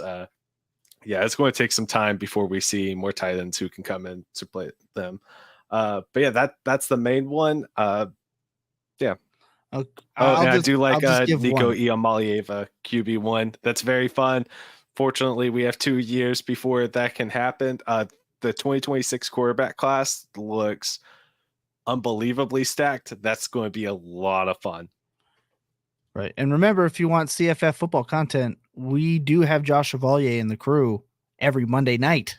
So if you're looking for that, hit subscribe, because there's nothing Fantasy Points doesn't really do. Depeche does ask, is it worth it to sell someone like Olave for a top 3 rookie wide receiver? I would. I would. Jacob? I would sell him for 2 of the top 3 rookie wide receivers. Not for Odunze? No. Interesting. I think I would move him for Odunze. Yeah, I think I would. Lucas? Okay. Push back on this Odunze thing. The world is telling me that senior wide receivers are good now because of Chris Olave, which is why you have to trade Chris Olave for Rome Odunze. No, I just look where his value's at. I believe Odunze will end up going ahead of where Chris Olave is, and Chris Olave is stuck in purgatory with a quarterback that can't utilize his best skill set downfield. We have seen they got Spencer Rattler now. All right, they got somebody. Yeah, let's relax. If we would have had Jameis Winston with Chris Olave, I think Chris Olave's value is a lot Rattler better. is Jameis. Okay. But no, I'm looking at this from a value perspective. He asked, is it worth it? I mean, from a value perspective, right? I think there's some prospect fatigue on Olave, and there's some hype on Odunze, and I think Odunze is going to surpass him if he hasn't already. As I'm quickly trying to go and pull it up to make sure I didn't just make an ass of myself. Olave is going, 1, 2, 3, 4, 5, 6, 7, 8, 7 spots away from Odunze. And I could definitely see a world where that flip-flops. So I'll say yes. I think I would. But don't blame anyone else for not doing it anyway. I still have Olave over Odunze. So Okay, there you go. I'm going to be the lone wolf on this one. That's it. That's the show. Another hour and 45. There are questions that we didn't get to because we went on some side tangents, but hopefully it was in-depth content for you guys that you don't get anywhere else. I pride on this show being different than other Dynasty Fantasy Football shows. You want the here's 5 players to let your league mates jump on before you, and 3 players to guarantee a win in your Dynasty league. Get it? out of here. We like to think. We like to make people think. And there's one person here who likes to think about thinking, and that's Jakob. So let's talk about what you have going in your Substack. That is an elite segue, by the way. I'll take my flowers at the end. Take us away. Nothing to plug. I mean, all the rookie content is still there. So the rookie walkthrough, all the pre-draft stuff. As you're doing rookie drafts, I have more than enough content for you on there. Otherwise, I'm tools down for a little bit here while I just relax after massive content blitz on the rookie season. But it is hot best ball summer, so I will have best ball rankings and best ball articles up shortly. And I also want to apologize to Lucas, who I yelled at, who was correct. Even though I think he was spiritually wrong in the larger point about Jordan Love's value, but what he was literally saying was correct. He was going apparently not according to Keep Trade Cut, but I believe that the chart he was looking at was correct. And so I want to apologize for yelling at him. That was me. Final thoughts, Lucas? To close out the show, I gotta know where you all stand on baseball vests. We already talked about uniforms. I gotta know this one. Yeah, I love a baseball vest, like the old school, like Todd Helton Rockies era. Yeah, we're in on that. I mean, the Reds brought them back as well. Let's not forget the massive jacked Dietrich, who was just literally pumping dumbbells in the dugout and mashing home runs. So there you go. SGA is going. I know right now. I'm just loving this. Yeah, Jakob having the basketball game on right now. Not surprising if you know. My final thoughts are this: fantasy football is supposed to be fun. No matter how many times we can sit here and tell you draft this guy because of this data, or the film says this, or the ADP says that, at the end of the day, if there's a guy you like and you really want to have him on your roster, this game is supposed to be fucking fun. Draft him, especially if it's in a spot where it's the third round and you're like, I got nothing to lose. Draft him. Just put him on your team. I never will tell you to do something that I think is completely detrimental to your roster for the sake of fun. This game is still supposed to be fun, and that shouldn't be lost on anyone. It is still a game that we are playing with, hopefully, our friends. You know, there's a couple people I play with that I'm not the biggest fan of, but you know what? That's just part of the territory. But look, that's been the program. Love and appreciate every single one of you guys. Like I said, we have doubled our YouTube subs from this time last year, and we couldn't have done that, obviously, without all of you guys. So the more you continue to hit the like button and subscribe and leave comments and all that stuff helps us out more than you can possibly know. More Dynasty content coming your way. Fear not. Fear not. Market Report, that's coming back. We have got some trades from our Discord subscribers that have left us. We are going to break down and go over for you guys. If you want those in there, sub to the Discord. You can do that at fantasypoints.com, even with a free subscription. That's all you have to do. Instructions, very simple. You want to get at us in there. Hashtag Dynasty Points. Oh, I have one last question for everybody. Yeah. Drake or Kendrick? Who won? Oh, Metro Boomin. That's my Metro's my answer. Yeah, the man made the first diss instrumental. It was amazing. That's my answer. Right. I'm staying out of it before they come after me.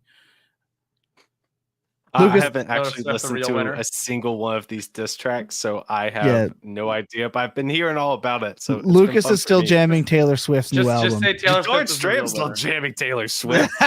I didn't realize other people were allowed to put out music for at least 2 more months. Oh yeah, classic. They should observe the waiting period. Yeah, she's gonna conquer that market like she did concerts. I'm Team Kendrick, by the way. Even though Drake's Canadian, I gotta. Yeah, absolutely. But Metro really won this, in my opinion. Also, somebody go search for J. Cole. I mean, I'm getting concerned now. Okay, that's gonna do it. That's our program. Hope you enjoyed. Leave a comment. Let you know what you think of the episode. We really appreciate all you guys. Remember to check in on your loved ones, even if you're not sure that they need it. Remember that clear eyes and full hearts can never lose in your best days. They're always spent tilting. Good night, everybody.